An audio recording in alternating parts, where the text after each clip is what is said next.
KD group study में आपका बहुत बहुत स्वागत है। आज हम फिर समुच्चय के एक नए लेक्चर के साथ आए हैं, तो चलिए शुरू करते हैं। देखिए, हम लोग पहले समुच्चय जान गए थे क्या होता है, समुच्चय में अवयव क्या होते हैं ये जान गए, उनके अवयव की उपस्थिति अनुपस्थिति कैसे दर्शाएंगे, समुच्चय को प्रेजेंट कैसे करेंगे, उनके अवयव को कैसे प्रेजेंट करेंगे, ये सब हम लोगों ने सीखा था। आज हम समुच्चय के कुछ उदाहरण लेंगे, ठीक है। तो समुच्चय के कुछ उदाहरण है, जैसे अंग्रेजी वर्णमाला के स्वरों A E I O U का संग्रह समुच्चय है।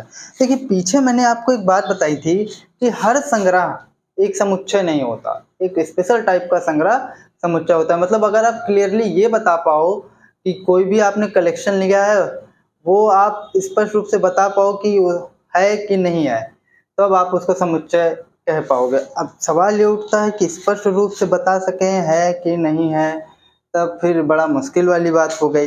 देखिए कैसे, हम आपको समझाते हैं। जैसे अगर मैं आपसे कहूँ कि सभी बुद्धिमान खिलाड़ियों का समुच्चय, अब बुद्धिमान की परिभाषा क्या हो गई। अब आपके हिसाब से रोहित शर्मा बुद्धिमान होगा, लेकिन अगले के हिसाब से हो सकता है विराट कोहली बुद्धिमान हो। कुछ लोग होते हैं विराट कोहली को बुद्धिमान मानते ही नहीं है। मतलब कोई ऐसा आपको चीज लेनी है जिस सब के अकॉर्डिंग सेम होना चाहिए। ऐसा नहीं आप कि किसी को दें कि ईमानदारी का समुच्चय, कौन कितना ईमानदार है। अब ईमानदारी की क्या परिभाषा देंगे, कुछ चीजें नापी नहीं जा सकती हैं, तो वो समुच्चय के अंतर्गत नहीं आएंगी। तो इसीलिए एक बात हुई कि आप स्पष्ट रूप से बता पाएं कि वो संग्रह, आल्दो आप जबरदस्ती अपना एक संग्रह तो बना लेंगे, लेकिन आप ये नहीं कह पाएंगे कि वो समुच्चय की श्रेणी में आएगा कि नहीं आएगा। ईमानदारी, गोरा, काला, ठीक है। या तो फिर आप ये कह लें कि कौन कितना अच्छा है, कौन कितना बुरा है, ये सब चीजें जो है समुच्चय के अंतर्गत नहीं आती। तो समुच्चय में आप केवल वही कलेक्शन लेंगे जो आप बता पाएं कि वो उसमें आएगा कि नहीं आएगा, ठीक है। जैसे देखिए, हमने यहाँ कुछ लिया हुआ है, अंग्रेजी वर्णमाला के स्वरों A E I O U का संग्रह समुच्चय है। भाई, अंग्रेजी वर्णमाला में कितने स्वर होते हैं? 5 स्वर होते हैं, A E I और O U, ठीक है। अब आप एग्जैक्टली बता पा रहे हैं ना कि A E I O U आएगा, इसलिए ये संग्रह हो गया, और यही संग्रह क्या हो गया, समुच्चय हो गया, क्योंकि आप क्लियरली बता पा रहे हैं कौन कौन से एलिमेंट आएंगे। फिर नेक्स्ट देखिए, भारतवर्ष के नदियों का संग्रह समुच्चय है। अब भारत में जितनी भी नदी हैं, रिवर हैं, तो उनका भी तो संग्रह बना, हो सकता है आपको याद ना हो, लेकिन कहीं ना कहीं तो आपको पता है ना कि कौन कौन से आएंगे। जैसे मैंने कह दिया आलू, अब आपके दिमाग में आएगा आलू, इस संग्रह में आएगा कि नहीं आएगा? नहीं आएगा भैया। क्यों? क्योंकि हम नदी ले रहे हैं ना। हम कहते हैं मोबाइल फोन, आप कहेंगे बिल्कुल नहीं आएगा, हम तो नदी ले रहे हैं। तो आप स्पष्ट रूप से बता पा रहे हैं कि कौन सा आएगा कौन सा नहीं आएगा। जबकि विराट कोहली और रोहित शर्मा के केस में ये नहीं था।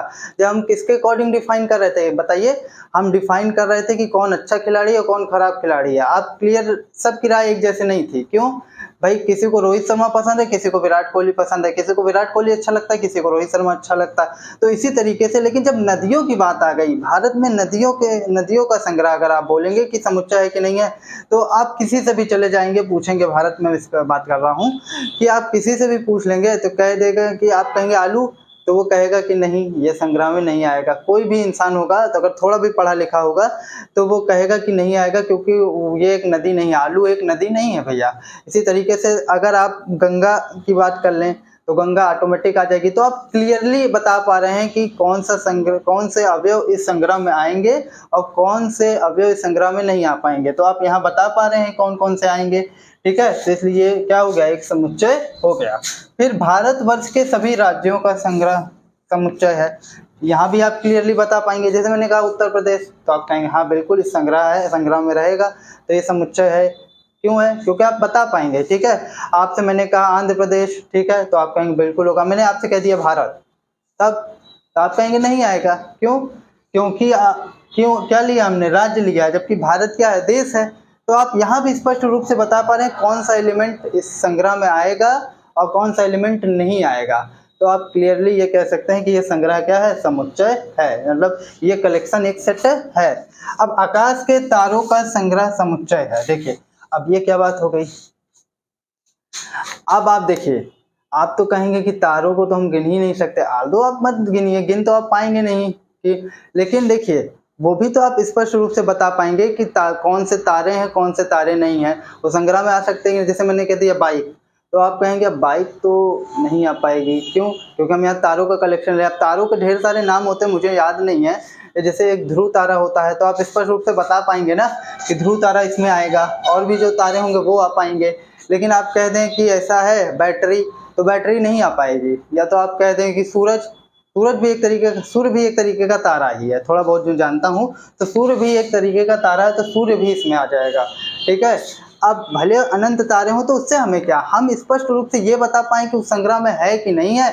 अगर संग्रह में स्पष्ट रूप से हम बता पा रहे हैं कि है तो हम कह देंगे ये संग्रह समुच्चय, नहीं तो ये समुच्चय नहीं है। अब जैसे कहते हैं अमीरी ना, अमीरी का संग्रह, अब अमीरी की कोई एग्जैक्ट डेफिनेशन नहीं है, सबके अकॉर्डिंग अलग अलग है। कोई कहता है भैया पैसा नहीं कमाए लेकिन दिल से बहुत अमीर है, तो उनके लिए दिल से अमीरी जो है अलग डेफिनेशन है।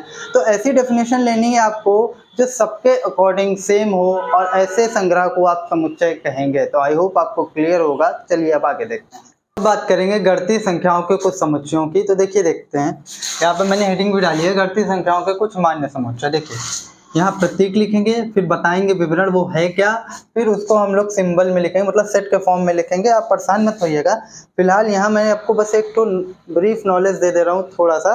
उसके बाद हम लोग इस पे जब सेट को रिप्रेजेंटेशन में आएंगे, अगला टॉपिक वही है, तो वहाँ हम आपको बताएंगे कि ये कैसे आया। ठीक है, ये ऐसे ही क्यों लिखे, तो ये चीज़ आगे की। फिलहाल अभी समझिए कि ऐसा होता है। ठीक है, चलिए जो n होता है ना, इसको देखिए प्राकृतिक सभी प्राकृतिक संख्याओं का जो समुच्चय होता है उसको हम लोग n से डिनोट करते हैं, या ये सिंबल होता है। और एनसीईआरटी इसी को बोल्ट कर देता है, बोल्ट यानी कि मोटा कर देता है।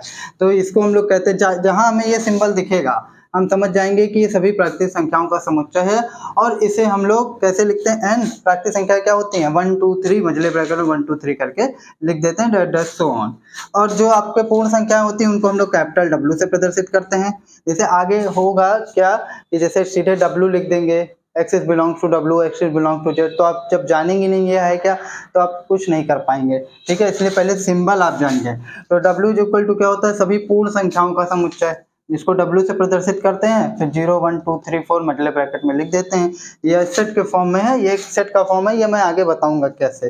फिर ये Z इज इक्वल टू, पहले इसको देखिए, इंटीजर को पहले Z से प्रदर्शित करते थे, उससे पहले भी इसे I से प्रदर्शित करते थे। किससे, I से। फिर थोड़ा सा विस्तार हुआ Z, अब एनसीईआरटी इसी को बोल्ट कर देता है।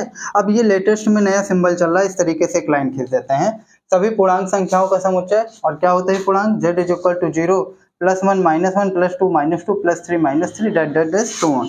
फिर देखिए अब इसमें होता है धनात्मक पूर्णांक को हम लोग Z प्लस से प्रदर्शित करते हैं।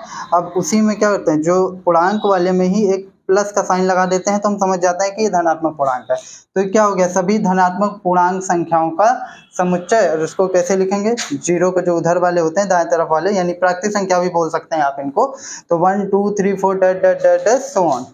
फिर देखिए Z माइनस, अभी लेटेस्ट में सिंबल ये चल रहा है, Z के ऊपर माइनस लगा देते हैं, सभी ऋणात्मक पूर्णांकों का समुच्चय। और इसको कैसे लिखेंगे, Z माइनस, बस माइनस वाले आप ले लीजिए पूर्णांक। ठीक है, तो चलिए अब आगे देखते हैं। तो इसी प्रकार जो आपका परिमेय संख्याओं का समुच्चय होता है, हम लोग उसे Q से प्रदर्शित करते हैं। ये नया सिंबल है, Q में एक लाइन खींच देते हैं, एनसीईआरटी इसी को बोल्ड कर देता है।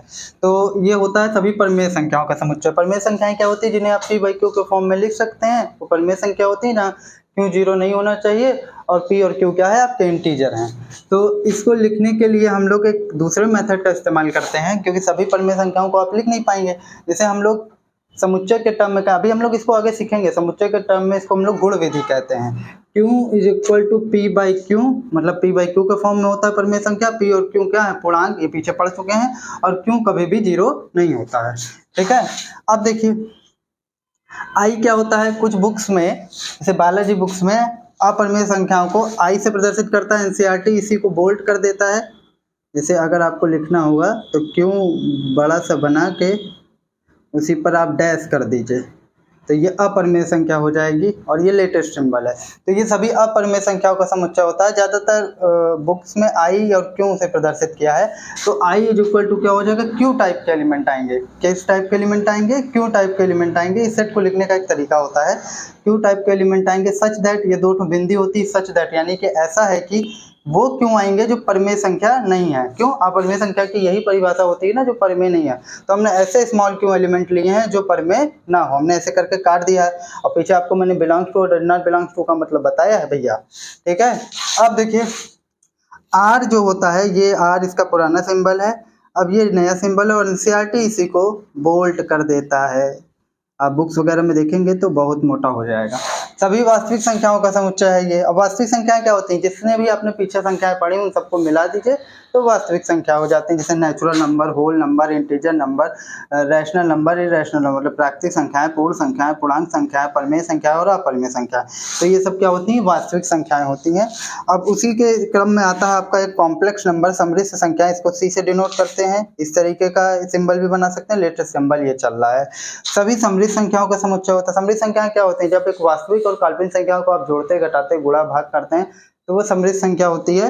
इसमें किस टाइप के एलिमेंट आते हैं, x प्लस आई वाई टाइप के एलिमेंट आते हैं, जहां x और y रियल नंबर और y कभी भी 0 नहीं होता है। क्लास 11th के लेवल पे अभी आप समृद्ध संख्या नहीं जान पाएंगे, जब अभी आप एक चैप्टर पढ़ेंगे, अभी मतलब शुरुआत में नहीं जान पाएंगे।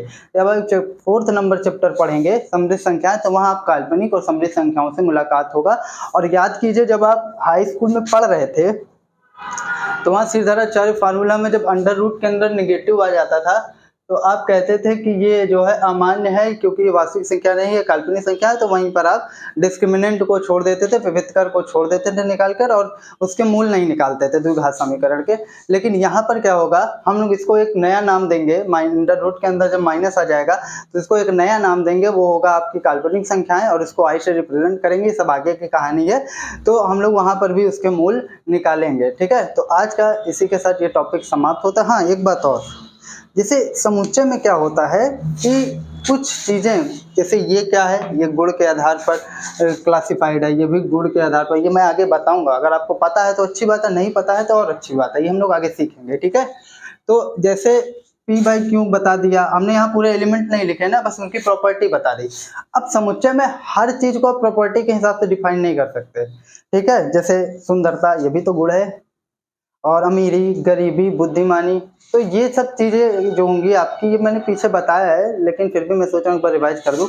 ये सब समुच्चय के अंतर्गत नहीं आएंगी, कुछ स्पेशल टाइप के जो कलेक्शन होंगे वही समुच्चय के अंतर्गत आएंगे। तो आई होप आपको ये वीडियो पसंद आया होगा, और पसंद आया है तो यार कमेंट, लाइक और सब्सक्राइब कीजिए। आपके लाइक और कमेंट से हमें मोटिवेशन मिलता है। मिलते हैं अब नेक्स्ट वीडियो में समुच्चय के निरूपण के साथ। ठीक है।